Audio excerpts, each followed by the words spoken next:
everybody. I wanted to hop on tonight and do a quick video. So when it comes to socials and luncheons, whatever we're calling them these days, people are always asking what luncheons work the best, like what socials, go over really well, or which ones do people really seem to enjoy. And I thought I would share a few of my favorites that I've done over the years. I have been the president of 3 different spouses clubs at 3 different locations, and each of those duty stations has, they're all vastly different. So it's going to depend on where you are, and you can always kind of theme things for where you're located. So I'm in Kansas. That was my last, the last time I was president was here at Fort Leavenworth, and we did an entire year based around the Wizard of Oz. So all of our super sign up was a big Wizard of Oz theme, and then each month our socials had some type of spin off from the Wizard of Oz. So that's always a fun way to make it easy for you to sit down and kind of plan them all out at once. And then if you're not going to go that route where you have this theme of the year, then you just I play into the months. So starting with September, in my opinion, that is going to be your probably biggest social right off the bat. Everyone's excited. It's a new year. They just signed up for the club. So most people are likely to show up to that one social. So this is going to be huge for making your first impression. And you want these spouses to come and have so much fun that they want to continue to come for the rest of the month. What you don't want to do is to have September be real low key and have a speaker and not have anybody really interacting, because you have to remember these spouses are taking the time out of their day or night, whatever it is. Sometimes they're getting babysitters, they're taking off work, they're making arrangements to be there. So you need to make it worth their time and the money that it costs to come to these things. So for September, I highly recommend doing something really interactive, and that can look like starting the whole event off with assigning people to different tables. So they come in, they check in, and you give them a little thing and it says like, you're at table 6, you're at table 5. And they're kind of like wondering what's going on. And the whole point of that was to break people away from their groups. If a lot of people you'll see, they always sit at the same table every time. And so you're not going to do this every time. You're doing this once. You make it clear to them that like, hey, we want everyone to feel welcome at our first social. So we are asking that you sit at the table you're assigned, get to know somebody new today. If you're new to the club, let us know. And for all of our members who have been here for a while, like, we would love for you to be part of the welcoming committee, and you guys kind of like lead the conversation at the table. And I found it really helpful to put like some type of little game on the table, like I'm talking about a game with like a sheet of paper. So maybe it's like some military spouse trivia, or it's one of those like little fill in the blank kind of things, but something where the whole table is like giving you some answers and everybody's interacting and has something to say. So that works out really well. I like to do, you probably have done the games where it's like a bingo card and everybody gets a bingo card and it's full of all these little things, and you have to walk around and you have to find somebody with the same birth month as you, or find somebody who has also been stationed XYZ, whatever. But it's just full of different random military spouse stuff. And it's just kind of fun because you have to kind of go around and find somebody like who has a January birthday. And then you can do a prize for the people who have like filled up and they got everyone marked off or whatever. So that's always fun. And I don't know if you've ever played speed dating for military spouses, but that is another thing that has been fun to do in September. I prefer when you do this that you have a 1-minute timer, and that you give them prompts, because I've done it both ways. I've done the speed dating with the spouses where no one tells you what to talk about. And I feel like you just sit there for the whole minute and it's like, hi, I'm Carly. I just moved here from wherever. And, oh, where did you move from? And da-da-da. And you don't ever really get past that first, like the first 3 questions that everybody asks, like, where'd you just move from? How long have you been here? Type of questions. So I like the prompts and make it, fun and, hey, tell us about like the best day you ever had. Like if you had to think about the best day you ever had, what was it? And that's where you start to hear about people and they're having their kids or a vacation that they went on, or if you could go back to any duty station, where would it be? Why? And like that just opens up conversation, in my opinion. So those were just some ideas for September. I don't care what you do. You could play bingo, you could do whatever, but the more that it's interactive and it's fun and they had an experience when they were there, like that would be setting a fun, energetic tone for the rest of your year. So now you're moving into October. You can totally lean into the holidays throughout the year. You don't have to, but depending on what's been done the previous year, that's kind of my rule of thumb too. I am all about repeating things. I try not to repeat it the following year. So if you did, if September was you did bingo, like I'm not going to probably do bingo the next September. Like, but eventually you're going to do bingo again, whatever. So if you wanted to add in a like dress up theme, so you're like, come dressed as your favorite Disney villain, like now it starts getting fun. You can make it a contest. You can start talking about that. There will be like awards for most creative, different things like that. You can give out a couple different ideas of come dressed as like A, B, or C, whatever it is, and then you kind of like place people at tables with like the rest of their people or something like that. This is a good one to play like a Halloween movie trivia during the event, something like that. You can do witches and warlocks, but again, you're just adding in a fun aspect to the event instead of it just being a show up, listen to a speaker, eat your food, and leave. I always think there should be some type of interactive game or something going on. So that was for October. We've also done a cornhole chili cook-off for an October event. So if you have the space to do that, and if wherever you're having it, so I've done this off post at like an old school that has like they made it into a hotel, so they have a gymnasium, and so we were able to use the gym that they had, and we were hosting we'd have like the cornhole game going on this side, and when you arrived, you got to register. So if you had a partner you wanted to be with, great. If you were registering like solo, that was fine too, and we would pair you up with another solo partner, which is fun.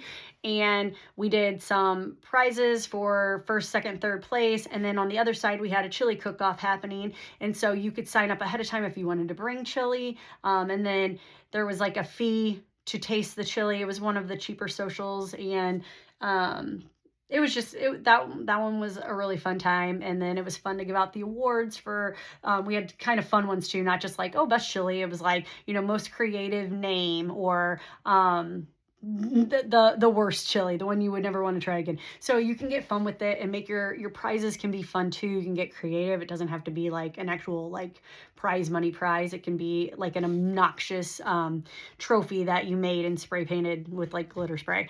So just you can get creative. But those are some ideas, and you could do this at any time of the month. It works kind of with the fall theme of like chili, all the things, but you could do it at any time. So moving into November is always about gratitude and giving thanks and all this stuff. So this is a great social to incorporate some type of like giving back to the community for your entire membership or whoever is there that day. So this could look like having what is it called? Like letters and cards out on the table and markers and whatever. And you can just say, hey, like we're going to send these over to the troops that are deployed this Thanksgiving and Christmas season or whatever. So, it's something kind of nice. And so that's something that they're doing at the table while you guys are talking and having. This would be a good one if you wanted to have a speaker come in or do something and they could be working on this on the notes and stuff. Or you can make it even more fun and have it like more like DIY, like you're actually like scrapbooking little note cards and things that you want to send to people. You can send them to whoever you want.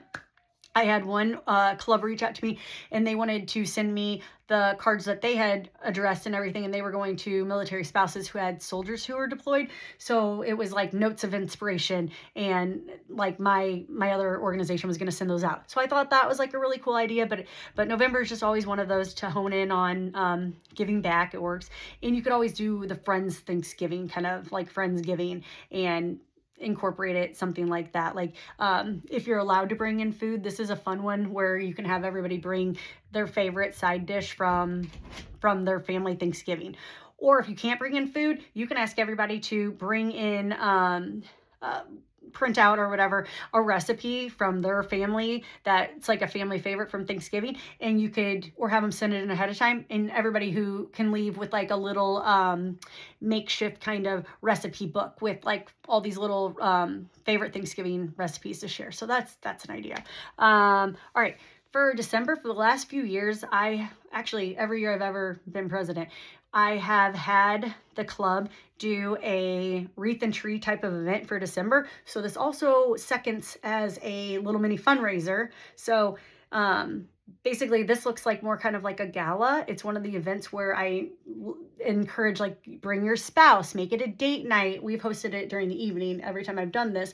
And basically the club and the board is kind of working to get these little mini Christmas trees that have been like decorated, but decorated with like goodies. So you might have a cookie lady on post and she would donate a dozen cookies and they're all kind of tied to the tree. Or you collected a bunch of gift cards and they're all tied to the tree. A lottery tree, you just a bunch of lottery gift cards. And so you just do kind of the silent bidding all night on the paper, and everybody pretty much can leave with a tree, and there's like a nice dinner. And we've done it two different ways. Like, you can make it like, hey, wear your fanciest Christmas, like get dressed up, like get, glam for Christmas. And it's kind of fun, so you're wearing like the red sparkly dress that you never would get to wear. Or we've done it the other way where it was more like ugly Christmas sweater or whatever, but it's a date night, and that has always worked out so fun. So I encourage you to try that if you haven't. It sounds more complicated than it is. The trees are little, so you're not going out and getting these giant Christmas trees. This is a good time to tap into maybe some of the local businesses, and you're not asking anybody for these big major donations, but if you get a bunch of little donations, you can make a downtown Main Street tree from just a bunch of littler, smaller donations built into one. But it's easier than you think to get these trees made. And if you plan ahead of time, you can start collecting Christmas trees, little Christmas trees at like the thrift stores, and people are getting rid of them and whatever. It's a lot easier to find those if you don't wait till December. But anyway, so January, this is a great one to do like new year, new me, right? So you can hone into like the fitness, health side. This is a great time to have somebody come in who likes to do some speaking on wellness, or have someone come in and lead like a 5-minute meditation for the whole group. If you have a member who does yoga or something like that, have them come in and lead everybody like a 10-minute yoga session or 20-minute yoga session. I have done this one so many years that we've had at Fort Irwin. It was so cool. We had several military spouses who either like ran their own yoga company, did Zumba. There was like a meditation company who came in. But anyway, so we did the whole event. So it was like 10 minutes of, meditation and yoga. And then we went into like a 20-minute Zumba session. And then we finished it off with like a strength trainer going over like stretching and whatever. And everybody wore workout clothes. It was like we had a healthier type of food that was provided that night. So we just leaned into that, and that has been really fun. And that's easy to do no matter where you are.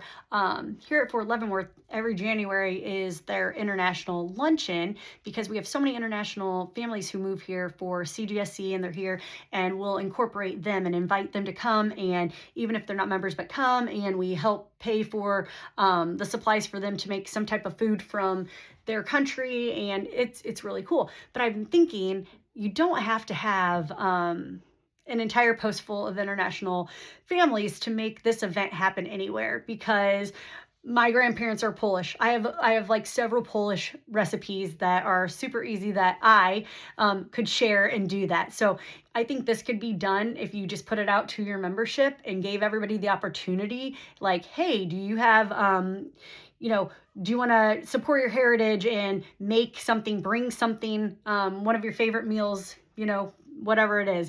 And I mean, everybody knows how to make Italian food. There's Mexican food, and there is a good chance that you would have enough people who would be like, heck yeah, I'll do that. And then you can still charge the normal amount that you would for a social, and you can reimburse the people who did offer to help if they didn't want to donate it, whatever.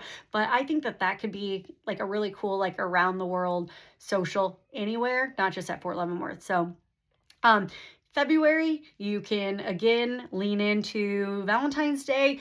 We have done Palentine's Day, so we do have many male spouses, and I think that the whole Galentine's thing is kind of limited, so we went to Palentine's Day, and this was just one of those, like, it was all about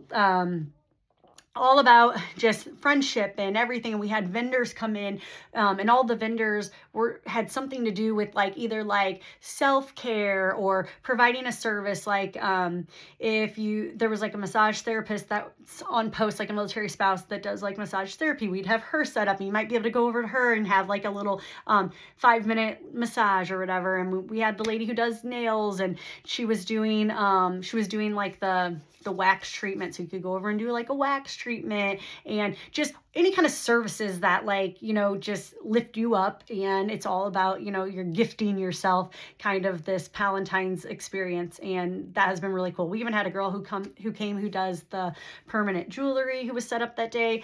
And then you can invite some other vendors that have things that you might want to purchase for the upcoming Valentine's Day. So like whether they sell cookies or whatever. And so it was kind of fun. So we've done that a few times. So now moving into March, you can really use either like March Madness. I've seen this done where we set up like a big like trivia event using like the brackets like you would for March Madness. Tell everybody to wear their favorite basketball jersey or basketball team or college jersey, whatever it is, just to get into the fun of it. But it's always fun to do something where you can use like the brackets and do that. There's also St. Patrick's Day. Can't go wrong doing a theme for that. And then we have April, which is like now you're getting into the whole election season. And April is always a good one for like make it, bake it, fake it. If you don't know what that is, you invite your membership to either make something. So if everybody who shows up to the luncheon, you bring something. You either bring something that you made. So if you're crafty and let's say you hand crocheted like a scarf or whatever, that would work, right? I make a set of handmade cards and tie them up with a little bow. That works. Whatever it is. So there's make it. Oh, and make it totally includes like pies, cookies, treats, whatever. That's actually one of the best sellers. And then you could do make it, bake it, clearly. I just talked about that. And fake it means like, I am not crafty and I don't want to cook anything, but I put together this cute little candle set, or I went to Bath & Body Works and did a little lotion set, whatever. So if you bring something, then you're going to leave with something. And so everything's spread out on the table, and you can look this up and get way more into detail how it's done, because there's a few ways you could do it. But that's always a fun one. Like people just really enjoy it. And then you're doing your elections. And then for your final one, it's May. It's the big hurrah. So we've incorporated May to include inviting all of our grant and scholarship recipients to come and making it kind of like an end of the year, give out all the awards, recognize people on the board, and do the transition of like the new board to the old board. I've done it that way, but I've also done it to where it was that was all kind of separate, and it was more of like a big end of the year, like again, bring your spouse, like party. And we've had a luau and just whatever, but May is fun. It's the end of the year. You're celebrating all the accomplishments of everything you've done. You've worked all year, you've given out money, but I do like to see it publicly be recognized what the work was that you have done. So by inviting your scholarship award winners and inviting your grants receivers, like that's just nice, because now like you're getting to give them their check right there, then and there, and they're kind of getting to see like the club and the people who provided that for them. So it's nice. It's nice to give out any kind of recognition that you have for any of like your board members that did something great, but you can never go wrong with publicly just celebrating people and accomplishments. So this is just a list of what has worked for me. Are there a million other ideas? Heck yeah. And I will probably make a video where I just spout out ideas, but I thought I would just go through like what a year could look like, and just don't overcomplicate it. Make it fun. And if it's an event that you need to make sure that your events are the type of events that your whole board should want to be at. And if you notice that like even your own board isn't coming, to these socials, then we need to make some changes, because your own board should want to be there and experience the fun and have a good time. And it should be worth, if it's worth their time, then it's going to be worth other people's time. So you can always throw some ideas out, get some feelers to some of the other people who have been on your team, and have like a beginning of the year kind of sit down powwow of like, hey, let's brainstorm, and make it fun. But I think that you're going to have a fabulous year. And I hope that this helped you a bit to get you at least on the right track of planning out your spouse's club luncheons or socials, whatever you want to call them. You got this. Have a great day.